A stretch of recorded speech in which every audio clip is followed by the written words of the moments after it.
And good morning. Today we will going to discuss next topic in current electricity is a Ohm's law. Ohm's law ये एक scientist के name के ऊपर ही है। एक scientist था फिजिस्ट जॉर्ज साइमन ओम। उसने क्या बताया कि जो करंट फ्लो करता है वो directly proportional to potential difference keeping जो एरिया ऑफ क्रॉस सेक्शन है और जो फिजिकल कंडीशन है जैसे कि टेम्परेचर रिमेन्स ए कांस्टेंट। तो कोई भी जो हमारे पास कंडक्टर है उसके अंदर जो करंट फ्लो करता है वो डिपेंड करता है पोटेंशियल डिफरेंस के ऊपर। जैसे कि आपने 10th क्लास में भी आपने स्टडी किया था कि एक जो सर्किट है, एक सर्किट डायग्राम ले लिया। एक सर्किट डायग्राम के अंदर क्या ले लिया, एक जैसे कि सर्किट डायग्राम के अंदर एक नेसेसरी होता है एक resistance. Voltmeter is always connected in parallel. Potential difference measure करने के लिए किसका यूज करते हैं, वोल्टमीटर का। और ammeter is always connected in series. For current को मेजर करने के लिए एमीटर का यूज करते हैं। साथ में देखो ये बेटा यहाँ पर एक बैटरी ले ली। पहले क्या करते हैं कि एक सेल की बैटरी लेते हैं और यहाँ पर एक प्लग की लगा दी। प्लग की है वो कैसे कर दी, यहाँ पर की को क्लोज कर दिया। तो ये जैसे ये पॉजिटिव है ये नेगेटिव है तो ये पॉजिटिव हो गया नेगेटिव और ये पॉजिटिव और नेगेटिव। तो यहाँ आपने 10th क्लास में क्या देखा था कि इस तरह की एक एक्टिविटी थी जो एक्टिविटी बेस पे बता रखा था कि पहले एक सेल लगाया, दोनों के अंदर रीडिंग नोट की।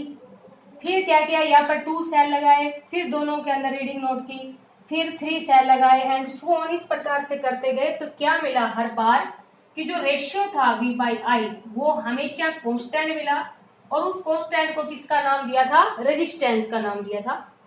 कि जब एक सेल की बैटरी लगाई तो यहाँ पर करंट की रीडिंग भी कम थी। एक सेल की बैटरी लगाएंगे तो पोटेंशियल तो कम रहेगा ही। तो पोटेंशियल है वो डिपेंड मीन्स जो करंट है वो डिपेंड करता है पोटेंशियल के ऊपर। 2 सेल की बैटरी लगाएंगे मीन्स जैसे कि 1 सेल की बैटरी लगाई 2 वोल्ट की थी तो अब आपके पास इसमें देखोगे रीडिंग कम आ रही है। फिर जैसे कि 2 सेल की बैटरी लगा दी 4 वोल्ट की लगा दी तो यहाँ पर आपने देखी कि रीडिंग और ज्यादा। इस प्रकार से क्या देखा कि उसने ये इस तरह से एक्सपेरिमेंट किया और फिर ये कह दिया कि current flowing through a conductor is directly proportional to potential difference keeping the physical condition जैसे कि टेम्परेचर रिमेन्स कांस्टेंट। क्योंकि अगर जो आगे हम पढ़ेंगे नेक्स्ट टॉपिक है हमारे पास कि effect of temperature on resistance, वो काफी इंपोर्टेंट टॉपिक है क्योंकि टेम्परेचर का इफेक्ट पड़ता है यहाँ पर। तो करंट है वो डायरेक्टली प्रोपोर्शनल है पोटेंशियल डिफरेंस के। मीन्स हम यहाँ से ये कह देंगे कि पोटेंशियल डिफरेंस है वो डायरेक्टली प्रोपोर्शनल है करंट के। क्योंकि देखो डेफिनेशन में तो current flowing through a conductor is directly proportional to potential difference है, लेकिन हमने देखा क्या कि जब पोटेंशियल डिफरेंस देते हैं तब हमारे पास करंट की रीडिंग आती है। और इस प्रोपोर्शनलिटी को हटाने के लिए यहाँ पर जो कांस्टेंट ले रखा है उस कांस्टेंट को क्या कहेंगे, resistance. Constant of proportionality and this constant is known as resistance. तो यहाँ पर जो रेजिस्टेंस है उसकी वैल्यू क्या आएगी, V/I। तो जैसे 1 सेल का यूज किया या 2 सेल का यूज किया ये वैल्यू हर बार कांस्टेंट आ रही, इसलिए इस कांस्टेंट इसको कांस्टेंट करेंगे। दूसरा इस कांस्टेंट को हम नाम देंगे रेजिस्टेंस का। मीन्स हर सर्किट के अंदर रेजिस्टेंस होता है, चाहे वेरिएबल रेजिस्टेंस लगा दें मीन्स रियोस्टेट लगा दें या जनरली रेजिस्टेंस लगा दें। अब हमें प्रूव करना है कि R = V/I। तो देखो ग्राफ तो इनके बीच में कि जो करंट और पोटेंशियल डिफरेंस जैसे जैसे पोटेंशियल डिफरेंस अप्लाई करते हैं वैसे वैसे हमारे पास करंट की रीडिंग आती है। तो इनके बीच का जो ग्राफ है वो तो हमारे पास हर बार कैसा रहता है, कांस्टेंट। सॉरी VI ग्राफ की बात करते हैं तो हर बार VI ग्राफ मीन्स V/I हर बार हमारे पास क्या रहता है, कांस्टेंट। तो जब हर बार क्योंकि डायरेक्टली है तो ग्राफ हमारे पास कैसा रहेगा, स्ट्रेट लाइन की स्टार्टिंग में कोई भी पोटेंशियल नहीं है तो करंट की वैल्यू भी 0 है। जैसे जैसे पोटेंशियल को बढ़ाते गए वैसे वैसे करंट की वैल्यू है वो बढ़ती गई। तो यहाँ पर जो VI ग्राफ है हमारे पास वो कैसा रहेगा, स्ट्रेट लाइन। अब हमें प्रूव करना है कि V/I है वो कांस्टेंट के इक्वल है और उस कांस्टेंट को क्या कहा गया है, रेजिस्टेंस। तो यहाँ देखो बेटा प्रूव करने के लिए state and prove Ohm's law इस तरह से क्वेश्चन आ सकता है। तो प्रूव करने के लिए हमें ये दिखाना है कि V/I = R। तो ऐसा रिलेशन लेंगे जिसमें पोटेंशियल भी हो और करंट भी हो तभी हमारे पास ये आ सकता है इसका प्रूफ। तो इसके लिए वी नो दैट आपको बताया भी था, ये काफी इंपॉर्टेंट है रिलेशन कि रिलेशन बिटवीन ड्रिफ्ट वेलोसिटी और इलेक्ट्रिक करंट के बीच में जो रिलेशन होता है वो हमारे पास क्या होता है, I = NEAVD।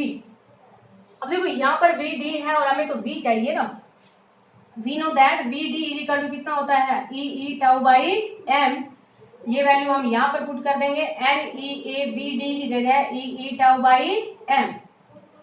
अब यहाँ पर v चाहिए हमें, और वी नो दैट जैसे कि हमारे पास length of the conductor L3, तो जो पोटेंशियल डिफरेंस हम अप्लाई करते हैं जैसे करंट में आपको बताया था पीछे, तो E इज इक्वल टू कितना होता है V बाई एल। तो यहाँ से हम ये पुट कर देंगे एन ई स्क्वायर ए, ई की जगह हम कितना पुट कर लेंगे V by L into tau divide by M. हमें क्या चाहिए V बाई आई चाहिए, V by I means I को नीचे ले गए, V के जो साथ में है वो नीचे आ जाएगा, मीन्स हमारे पास क्या आ जाएगा M L divide by N E A square tau. V by I is equal to कितना आ गया M L divide by N E square A tau. अब यहाँ पर देखो बेटा आपके पास ये सारा का सारा पर्टिकुलर, जैसे कि एक कंडक्टर ले लिया, एक कंडक्टर की जो लेंथ है सपोज करो आपने कितने भी ले रखी है 2 सेंटीमीटर 5 सेंटीमीटर जितने भी, तो वो भी कांस्टेंट रहेगी। एम हमारे पास क्या है mass of electron, N number density of electron है, जैसे मान लीजिए सपोज करो नंबर डेंसिटी ऑफ इलेक्ट्रॉन है, वो हमने जैसे कि एक एटम कोई भी जो मेटल्स होता है नंबर डेंसिटी ऑफ इलेक्ट्रॉन है वो 10⁻29 मीटर इनवर्स क्यूब। ये हमारे पास चार्ज ऑन इलेक्ट्रॉन है, ए एरिया ऑफ क्रॉस सेक्शन, और टाउ हमारे पास क्या है रिलैक्सेशन टाइम। अब जब फिजिकल कंडीशन को कांस्टेंट रखते हैं यहाँ पर मीन्स टेम्परेचर का, देखो इनके जो आपके पास जो रिलैक्सेशन टाइम है उसका टेम्परेचर का इफेक्ट पड़ता है, एरिया ऑफ क्रॉस सेक्शन का भी इफेक्ट पड़ता है, लेकिन डेफिनेशन में क्या कहा गया कि जो current flowing through the conductor is directly proportional to potential difference keeping the physical condition means temperature constant रखते हैं, साथ में एरिया ऑफ क्रॉस सेक्शन को भी कांस्टेंट लेते हैं। तो एक particular area of cross section को कांस्टेंट लेंगे, टेम्परेचर को चेंज नहीं करेंगे मीन्स टेम्परेचर भी कांस्टेंट लेंगे तो ये सारी की सारी क्वांटिटी है वो हमारे पास क्या आ जाएगी constant, and this constant is known as resistance. तो रेजिस्टेंस की वैल्यू आ गई हमारे पास कितनी आ गई M L divide by N E square A tau. तो ये हमारे पास क्या आ गया रेजिस्टेंस आ गया। अब आगे हम जब यूज करेंगे रेजिस्टेंस के लिए तो ये वाला फॉर्मूला है वो यूज करेंगे। अब देखो आपके पास रेजिस्टेंस, अब ये हमारे पास रेजिस्टेंस आ गया, this constant of proportionality is known as a resistance. और रेजिस्टेंस आप जानते ही हैं हर सर्किट के अंदर एक नेसेसरी पार्ट होता है, और इसका ये करता क्या है it is the obstruction to the flow of electric current, जो करंट फ्लो करता है उसको अपोज करता है, उसको हम क्या कहते हैं रेजिस्टेंस कहते हैं। और वी नो दैट ये भी आपने पढ़ रखा है कि रेजिस्टेंस है वो directly proportional to length of the conductor. तो जैसे कि मान लीजिए रेजिस्टेंस है वो डायरेक्टली प्रोपोर्शनल है लेंथ के, और आपके पास कोई पावर प्लांट है वो काफी ज्यादा दूर है और वहां से किसी भी ट्रांसफॉर्मर के पास जो लाइट आ रही है मीन्स जो पोटेंशियल आ रहा है, तो उसके लिए बहुत ज्यादा लंबे लंबे कंडक्टर लेते हैं, मीन्स आपके पास काफी ज्यादा लंबा कंडक्टर लेते हैं, वायर्स है वो काफी ज्यादा लंबी लेते हैं। तो जितने ज्यादा लंबे होंगे मीन्स जितनी लेंथ ऑफ द कंडक्टर होगी उतना ही रेजिस्टेंस है वो ज्यादा होगा। रेजिस्टेंस क्या होता है obstruction to the flow of current. तो इसको थोड़ा कम करने के लिए क्या कर लेते हैं मोटी वायर थिक वायर लेते हैं, क्योंकि रेजिस्टेंस है वो इनवर्सली प्रोपोर्शनल होता है एरिया के। अगर एरिया ऑफ कंडक्टर है वो ज्यादा होगा हमारे पास तो रेजिस्टेंस है वो कम होगा मीन्स करंट है वो इजीली फ्लो करेगा। यानी दोनों से मिला के क्या कह देंगे resistance is directly proportional to length of the conductor और इनवर्सली प्रोपोर्शनल टू एरिया। और यहाँ पर जब प्रोपोर्शनलिटी को हटाते हैं तो हम कितना लेते हैं रो एल बाई ए, ये अगेन कांस्टेंट है हमारे पास, and this constant is known as resistivity of a conductor. इस कांस्टेंट को हम क्या कहेंगे रेजिस्टिविटी कहेंगे। रेजिस्टिविटी कंडक्टर की भी हो सकती है, इंसुलेटर की भी हो सकती है और सेमीकंडक्टर की भी हो सकती है। This constant is known as a resistivity, या इसका सेकंड नेम है वो क्या रहेगा स्पेसिफिक रेजिस्टेंस। इस कांस्टेंट को रेजिस्टिविटी कहेंगे या क्या कहेंगे स्पेसिफिक रेजिस्टेंस कहेंगे। यहां से देखो rho is equal to R A by L. अभी हमारे पास जब आर था तो आर की जो यूनिट है इन एसआई सिस्टम में वो साइंटिस्ट के नेम के ऊपर ही है और वो हमारे पास क्या है ओम, और इसको इस तरह से हम रिप्रेजेंट करते हैं। इसका डायमेंशनल फॉर्मूला और देख लेते हैं, आपको वो उधर ही करना था। Dimensional formula of R, R का जो डायमेंशनल फॉर्मूला है आर हमारे पास किसके इक्वल आया वी बाई आई के इक्वल आया। और we know that V is equal to कितना होता है W बाई क्यू होता है into I. W work done का फॉर्मूला क्या होता है, M1 dimensional formula M1L2T-2, charge का Q = I × T means AT, और ये भी हमारे पास क्या है, करंट, और करंट के लिए क्या ले लिया, हमने एम्पियर ले लिया। तो इसका डायमेंशनल फॉर्मूला है वो हमारे पास क्या हो गया, M1L2, देखो बेटा ये T ऊपर जाएगा, T-3, A2 है ऊपर जाएगा A-2, तो ये इसका क्या आ गया, dimensional formula for resistance, resistance का डायमेंशनल फॉर्मूला। अभी हम रेजिस्टिविटी की बात कर रहे हैं। रेजिस्टेंस की जो यूनिट है इन एसआई सिस्टम में हमारे पास क्या रहेगी, ओम। रेजिस्टिविटी है वो देखो बेटा यहाँ पर RA/L, रेजिस्टेंस यूनिट ओम, एरिया की मीटर स्क्वायर और लेंथ की मीटर, तो ये यूनिट हमारे पास क्या आ गई, ओम मीटर। तो रेजिस्टिविटी की यूनिट है वो क्या हो गई, ओम मीटर। अभी अगर डायमेंशनल फॉर्मूले की बात करें तो देखो यहाँ से डायमेंशनल फॉर्मूला आपके पास रेजिस्टेंस का ये आया है, और रेजिस्टेंस को एरिया से मल्टीप्लाई किया, लेंथ से डिवाइड किया। अब जब एरिया हमारे पास L² होता है और लेंथ हमारे पास L होती है, इट मीन्स एक L से एक L कैंसिल हो जाएगा, एक L और आएगा, तो एक L और आ जाएगा, it means M1L3 T-3 A-2, तो ये हमारे पास क्या आ गया, डायमेंशनल फॉर्मूला फॉर रेजिस्टिविटी। ये रेजिस्टिविटी का डायमेंशनल फॉर्मूला, और ये हमारे पास क्या है, रेजिस्टेंस का डायमेंशनल फॉर्मूला। देखो रेजिस्टेंस का ये है, एरिया हमारे पास L2 होता है, लेंथ मल्टीप्लाई ब्रेड्थ, और एक L से एक L कैंसिल, तो इट मीन्स एक L है वो और बढ़ जाएगा ऊपर, तो L3 T-3 A-2, तो ये हमारे पास क्या आ गया, रेजिस्टिविटी। अभी देखो दूसरा आपके पास रेजिस्टिविटी, एक फॉर्मूला तो ये हो गया रेजिस्टिविटी का। दूसरा हमारे पास जो रेजिस्टिविटी है उसका फॉर्मूला अभी हमने देखा था कि रेजिस्टिविटी के अंदर रेजिस्टेंस का फॉर्मूला आएगा ML divide by NE² A tau, और यहाँ पर देखो कितना है, A/L हो रहा है, ये रेजिस्टेंस की जगह तो ये फॉर्मूला पुट कर दिया, A/L हो रहा है, A से A कैंसिल हो गया, L से L कैंसिल हो गया, तो रेजिस्टिविटी का जो फॉर्मूला है वो हमारे पास क्या आ गया, रो = M बाई, रेजिस्टिविटी को रिप्रेजेंट करते हैं रो का रिप्रेजेंटेशन इस प्रकार से होता है M/NE² टाउ। यहां से हमारे पास ये रेजिस्टिविटी का फॉर्मूला आ गया।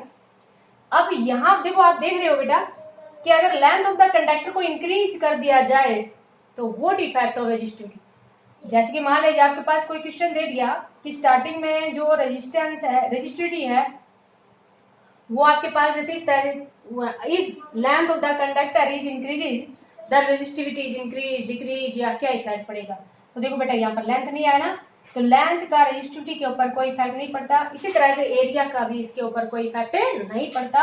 अगर लेंथ को इंक्रीज किया जाए, डिक्रीज किया जाए, या एरिया को बढ़ाया जाए, घटाया जाए, तो इसके ऊपर इसका कोई इफेक्ट नहीं पड़ता। अब आपको ये वाला नहीं, ये आपको ध्यान रखना है। तो अब यहाँ पर आपके पास काफी इंपोर्टेंट क्वेश्चन है, फैक्टर अफेक्टिंग इलेक्ट्रिकल रेजिस्टिविटी। जब लेंथ और एरिया का इफेक्ट नहीं पड़ता तो किसका इफेक्ट पड़ता है, तो अभी हमारे पास नेक्स्ट क्या है, फैक्टर अफेक्टिंग इलेक्ट्रिकल रेजिस्टिविटी कि जो इलेक्ट्रिकल रेजिस्टिविटी है उसके ऊपर कौन कौन से फैक्टर है वह फैक्टर करते हैं। तो देखो बेटा यहाँ से रो = कितना है, M/NE² टाउ। M तो हमारे पास मास ऑफ द, कोई भी जैसे मान लीजिए मास रेजिस्टिविटी या एक कंडक्टर के अंदर मास ऑफ इलेक्ट्रॉन की बात करते हैं, मींस फ्री इलेक्ट्रॉन की बात करते हैं, और E हमारे पास चार्ज ऑन इलेक्ट्रॉन, मास भी कांस्टेंट क्वांटिटी है और E भी हमारे पास कांस्टेंट क्वांटिटी है। तो यहाँ से आपको क्या दिख रहा है कि रेजिस्टिविटी है वो इनवर्सली प्रोपोर्शनल है नंबर डेंसिटी ऑफ इलेक्ट्रॉन के, और सेकंड हमारे पास रेजिस्टिविटी है वो इनवर्सली प्रोपोर्शनल है रिलैक्सेशन टाइम के। देखो यहाँ से M तो आपके पास कांस्टेंट है, E चार्ज भी कांस्टेंट है, तो रेजिस्टिविटी है वो इनवर्सली प्रोपोर्शनल है नंबर डेंसिटी ऑफ इलेक्ट्रॉन के। Number density of electron means number of electron per unit, आपके पास जैसे number density number of electron per unit, volume of conductor means conductor की वॉल्यूम के ऊपर डिपेंड करेगी। Conductor number density of electron per unit volume, it means जैसे कि आपके पास जो अलग अलग मटेरियल्स होते हैं उनकी number density of electron per unit volume है वो अलग अलग होती है। मींस किसी के अंदर फ्री इलेक्ट्रॉन ज्यादा होते हैं, किसी के अंदर इलेक्ट्रॉन है वो कम होते हैं। मीन्स यहाँ पर ये कहेंगे कि resistivity depend on nature of material of the conductor के ऊपर डिपेंड करती है। Nature of material of conductor means जैसे हम कॉपर वायर का यूज करते हैं, क्योंकि कॉपर की जो रेजिस्टिविटी है वो लो है, कंडक्टर की रेजिस्टिविटी लो होती है। कंडक्टर की रेजिस्टिविटी लो होगी तभी उनकी जो कंडक्टिविटी है वो हाई होती है, क्योंकि कंडक्टिविटी हमारे पास क्या होती है, रेसिप्रोकल ऑफ ए रेजिस्टिविटी। जो जितने भी जो मेटल्स हैं मीन जितने भी जो कंडक्टर हैं उनकी रेजिस्टिविटी है वो लो होती है, कंडक्टिविटी हाई होती है। इंसुलेटर की रेजिस्टिविटी हाई होती है, कंडक्टिविटी लो होती है। और एक हम और सेमीकंडक्टर डिवाइसेस के बारे में पढ़ेंगे आगे। तो सेमीकंडक्टर डिवाइसेस इनकी कंडक्टिविटी लाइज करती है between the conductor and insulator means medium होती है, उनको हम क्या कहते हैं, सेमीकंडक्टर डिवाइसेस कहते हैं। तो यहाँ से आपके पास फैक्टर अफेक्टिंग इलेक्ट्रिकल रेजिस्टिविटी, तो first factor affecting electrical resistivity है वो हमारे पास क्या है, nature of material of the conductor. Nature of material of conductor, जैसे कि मान लीजिए सपोज करो आपके पास जैसे कॉपर का यूज किया है, तो क्योंकि कॉपर के अंदर number density of electron, number of free electron per unit volume of conductor है वो ज्यादा है, तो इसलिए उसकी जो रेजिस्टिविटी है वो क्या रहेगी, लो। क्योंकि देखो ज्यादा से डिवाइड करेंगे तो वैल्यू क्या आएगी हमारे पास, लो। और लो रेजिस्टिविटी हुई तो कंडक्टिविटी हाई। या फर्स्ट आपको समझ आ गया होगा, number density of electron means number of electron per unit volume of conductor means nature of material of the conductor के ऊपर डिपेंड करता है। नेक्स्ट हमारे पास क्या है कि रेजिस्टिविटी है वो इनवर्सली प्रोपोर्शनल है रिलैक्सेशन टाइम। और रिलैक्सेशन टाइम आपने देखा था कि जो रिलैक्सेशन टाइम है वो हमारे पास क्या था कि जो पार्टिकल्स थे ना, जैसे ही इलेक्ट्रिक फील्ड अप्लाई किया तो पार्टिकल एक्सेलरेट होना स्टार्ट हो गए थे, mean time elapse before collision to reach at the positive end of the conductor. उस टाइम को जो एवरेज टाइम आया था उसको हमने क्या कहा था, रिलैक्सेशन टाइम। अब यहाँ पर देखो as we increase the temperature, अगर टेम्परेचर को इंक्रीज करेंगे तो पार्टिकल बहुत जल्दी जल्दी एक्सेलरेट होना स्टार्ट करेंगे। और जब पार्टिकल काफी ज्यादा जल्दी जल्दी एक्सेलरेट होना स्टार्ट करेंगे it means on increasing the temperature, जब टेम्परेचर को इंक्रीज करेंगे हम तो ये हमारे पास क्या हो जाएगा, डिक्रीज, क्योंकि पार्टिकल जल्दी जल्दी एक्सेलरेट होना स्टार्ट करेंगे। और जब ये डिक्रीज हो जाएगा तो यहाँ से आपको बिल्कुल साफ दिख रहा है कि जो रेजिस्टिविटी है या हम ये कह देंगे रो रेजिस्टिविटी है वो क्या हो जाएगी, इंक्रीज। तो increase the temperature, on increasing the temperature of a conductor the resistivity is increase. ऐसे हमारे पास रेजिस्टेंस का भी इफेक्ट होता है, रेजिस्टेंस है और रेजिस्टिविटी है वो डायरेक्टली प्रोपोर्शनली तो है। अभी आपने देखा था कि आर इज इक्वल टू कितना आया था, rho is equal to R A by L ही तो आया था। तो यहाँ से हमारे पास ये अभी ये वैल्यू आई थी हमारे पास, तो यहाँ देखो आपको दिख रहा है बिल्कुल डायरेक्ट है। तो जैसे जैसे टेम्परेचर को बढ़ाते हैं रेजिस्टेंस भी बढ़ता जाता है, लेकिन वो काफी इंपोर्टेंट टॉपिक है इसलिए उसका अलग से आपको समझाएंगे। तो यहाँ से फैक्टर अफेक्टिंग इलेक्ट्रिकल रेजिस्टिविटी, तो there are two factor affecting electrical resistivity. First हमारे पास नेचर ऑफ मटेरियल के ऊपर डिपेंड करता है, सेकेंड टेम्परेचर के ऊपर डिपेंड करता है। टेम्परेचर को इंक्रीज करेंगे तो रेजिस्टिविटी है वो भी इंक्रीज होती जाती है। अभी हमारे पास एक लास्ट थोड़ा सा छोटा सा बीच में टॉपिक था कि what is the cause of resistance. Resistance है उसका क्या मीन्स, रेजिस्टेंस है वो उसका क्या कारण है, what is the cause of resistance. तो रेजिस्टेंस में हमने क्या हमारे पास देखो क्या होता है कि मान लीजिए सपोज करो एक कंडक्टर है, एक कंडक्टर के अंदर बहुत सारे फ्री इलेक्ट्रॉन होते हैं। और जैसे हमने देखा था कि जैसे इलेक्ट्रिक फील्ड अप्लाई करते हैं तो पार्टिकल है वो पॉजिटिव एंड की तरफ एक्सेलरेट करना स्टार्ट कर देते हैं ड्रिफ्ट वेलोसिटी से। बहुत सारे नंबर डेंसिटी ऑफ इलेक्ट्रॉन आपने देखी थी 10⁻29 मीटर इनवर्स क्यूब, मीन्स इतने ज्यादा नंबर ऑफ फ्री इलेक्ट्रॉन्स होते हैं। और जब इतने ज्यादा नंबर ऑफ फ्री इलेक्ट्रॉन है तो उनके बीच में आपस में क्या होगा, कोलिजन होगा। और कोलिजन होगा तो मीन्स कोलिजन से क्या होता है, टेम्परेचर बढ़ता है। और टेम्परेचर बढ़ने से रेजिस्टेंस है वो डायरेक्टली प्रोपोर्शनली होता है टेम्परेचर के। इट मीन्स कुछ हमारे पास जब ये कोलिजन होता है तो यहाँ पर पहुंचने के लिए कुछ टाइम लग जाता है। और यही हमारे पास टाइम लगने का मतलब, क्योंकि जो रेजिस्टेंस है वो obstruction to the flow of electric current ही था। फ्लो ऑफ इलेक्ट्रिक करंट तो तब होगा कि फ्लो ऑफ इलेक्ट्रिक करंट है वो हमारे पास क्या होता है, rate of flow of charge. तो ये कंडक्टर के अंदर जो rate of flow of charge है वो किस प्रकार से होता है, तो यहाँ चार्ज के ऊपर डिपेंड करेगा, means number of free electron के ऊपर डिपेंड करेगा। और पार्टिकल बीच में कोलिजन होगा तो थोड़ा सा टाइम लेते हैं, मीन्स थोड़ा सा करंट है वो कम फ्लो करता है। और यही हमारे पास कारण है, what is the cause of resistance. Resistance है उसका क्या कारण है, तो नंबर ऑफ फ्री इलेक्ट्रॉन बहुत ज्यादा होते हैं, उनके बीच में काफी ज्यादा कोलिजन होता है और यहाँ पर आने में थोड़ा सा टाइम लेते हैं। मीन्स इसीलिए हम ये कहते हैं कि हमारे पास obstruction to the flow of electric current है, और आपस में जब कोलिजन होता है तो टेम्परेचर बढ़ता है, और जैसे जितना ज्यादा कोलिजन होगा उतना ही रेजिस्टेंस बढ़ेगा, और जितना रेजिस्टेंस बढ़ेगा करंट उतना ही कम फ्लो करेगा, क्योंकि रेजिस्टेंस क्या होता है, obstruction to the flow of electric current. तो ये था आज का हमारे पास topic, Ohm's law, resistance and resistivity. Thank you, have a nice day.